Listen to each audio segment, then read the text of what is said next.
On January 28, 1986, at 11:39 a.m., the Space Shuttle Challenger broke apart 73 seconds into its flight, killing all 7 crew members. The lead capsule communicator, known as the CAPCOM for the launch, was former astronaut Col Fred Gregory. In the following interview, he shares his memories of that fateful day and his relationship with each of the crew members. In the aftermath of the Challenger disaster, the families of the crew came together, firmly committed to keeping the mission alive as a tribute to their loved ones. Through their collective efforts, they founded the Challenger Center for Space Science Education with a national network of more than 30 Challenger Learning Centers. Col Gregory's exclusive interview was filmed on location at the Challenger Learning Center in Colorado Springs. Here's that interview now. I had an opportunity to fly 3 times in space. I flew in 1985 on the orbiter Challenger. And then in 1989, I commanded Discovery. In 1991, commanded Atlantis. I say Challenger and everybody looks with great surprise. Perhaps they don't realize that the Challenger flew many times before. I happened to be on the 7th mission of it, and the accident occurred by no fault of the Challenger on its 10th mission. I knew the crew extremely well. Most of them had come into the astronaut program with me in 1978. And so with the loss of the Challenger, I lost friends. The country lost the Challenger and the crew of the Challenger. But Dick Scobie was my next door neighbor. And my friend Ron McNair came in our group in 1978. Ron was a brilliant guy. Physicist from MIT, came out of North Carolina, A&T. Mike Smith, who was in the class following us, had an identical ski boat as I did, and we skied a lot together. Ilana Zuka spent a couple of years at the Cape in preparation for STS-1, the first and the second launch. Judy Resnick was an amazing person. We just enjoyed her so much. She was just one of the boys, or we were just one of the girls. It just didn't matter. She was fascinating. Greg Jarvis, I didn't know him that well, but had met him in the hallway. And he was a payload specialist, and he came with a special talent. Krista, it's interesting about Krista. I grew up in a family of educators. And Krista and Barbara Morgan and I spent many hours talking about the importance of what she was doing and then how she was going to express her experience, tell about her experience when she landed, and then what the significance of her trip was. It was a very personal loss for me. The morning of the Challenger accident, everything appeared normal. It was pretty cold. The ice team had gone out and checked the orbiter thoroughly and had reported no ice. And so we had a routine countdown. CAPCOM is the communicator between the ground and the orbiter.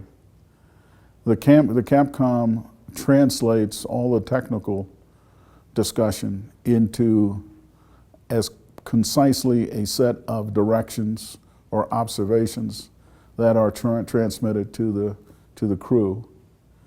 I always like to say we dumb it down so that it's very clear, there's no ambiguity, and that the crew knows exactly what the situation is and what response they are to take to direction or to acknowledge that an observation that has been made. And I was the lead CAPCOM, and this was one of the many missions that I had worked since becoming the CAPCOM. We were talking to the orbiter routinely.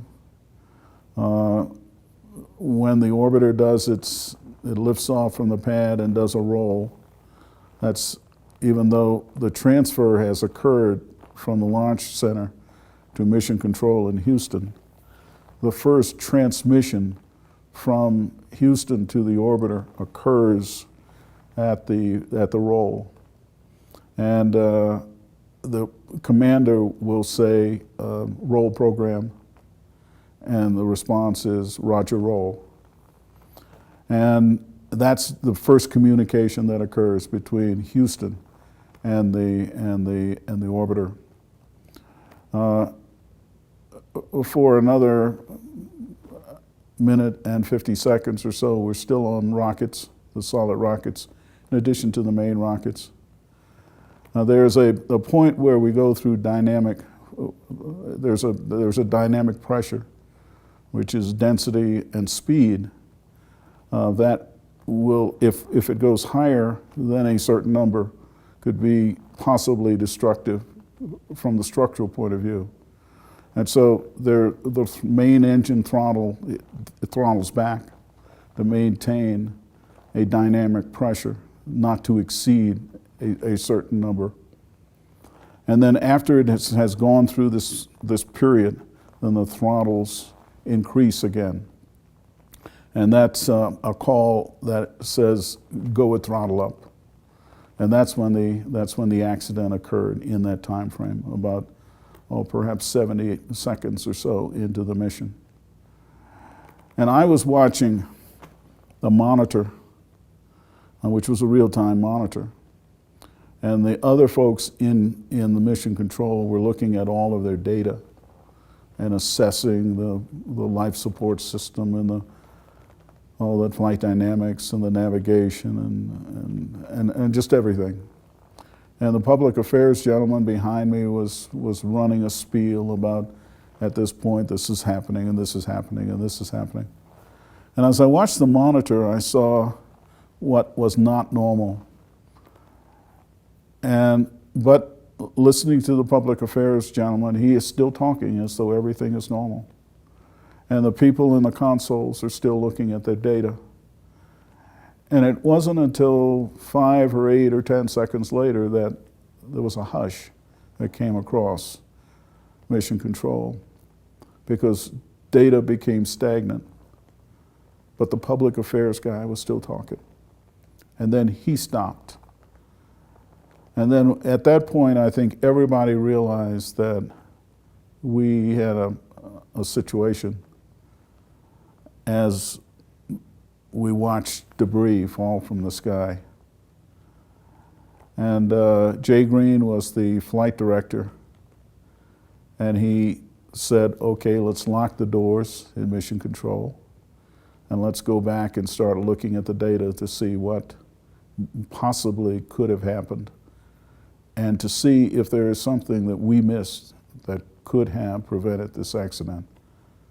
We stayed there for 6 hours perhaps, and we could not find anything that we could see that we could have done anything about.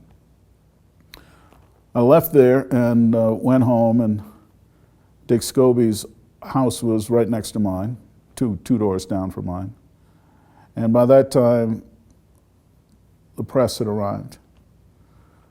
And they were just standing around on the front yard of the Scobies, and I'm certain that they would have been at the other homes also. And I knew that just wasn't right. All June Scobie knew, all she needed was a bunch of people in her front yard. And so I walked around, actually drove over there into her driveway and collected her and took her over to my house. And then went back to the front yard and explained to the media present, from my point of view, what had happened, and requested that they leave and let the Scobies alone. And some did, but others didn't. The Dick Scobie's parents came in, and they came and stayed at my house also. And so as far as the press was concerned, they were not able to find June Scobie or her parents, and we just took them into the house. As we were there, maybe perhaps a couple of days later, June and the other Challenger spouses and families gathered and decided that they wanted somehow to create a tribute to the Challenger crew. They were not after a memorial to the individuals, but a memorial to what they were doing, what the purpose of it was, that it wasn't just an aimless journey. Allow the next generation to grow from our generation. And the idea developed and culminated in the Challenger Learning Centers. And we've experienced one here today and watched the kids come in, none of whom were alive at the time.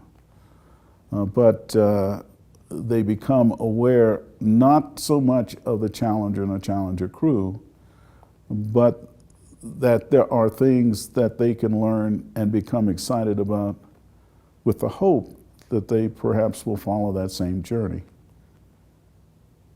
Every time I come, I feel that the Challenger crew did not die in vain, that they, even though they are not with us, their spirit lives, and their sense of adventure, exploration, discovery, and understanding also lives.